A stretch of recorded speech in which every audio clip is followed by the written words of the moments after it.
In this video, I will tell you how you can add a custom shortcut keys for any app or software in your computer. So let me show you.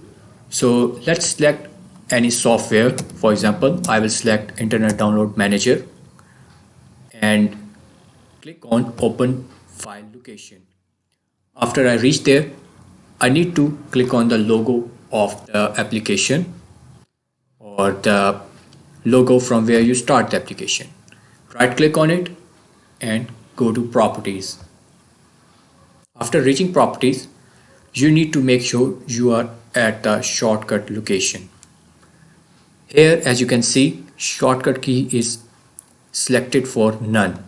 Click here and now click the keys 2 or 3 keys at the same times you want to select for this application.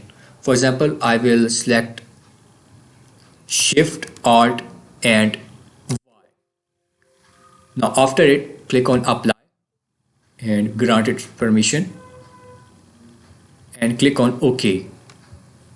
Now I will click Shift, Alt and Y and IDM will open, as you can see. And you can select any key binding of your choice for any application or software on your PC. For example, I can select a key binding for my OBS Studio or for my any game like Battlefield 4 or any other application like Ubisoft Connect, etc.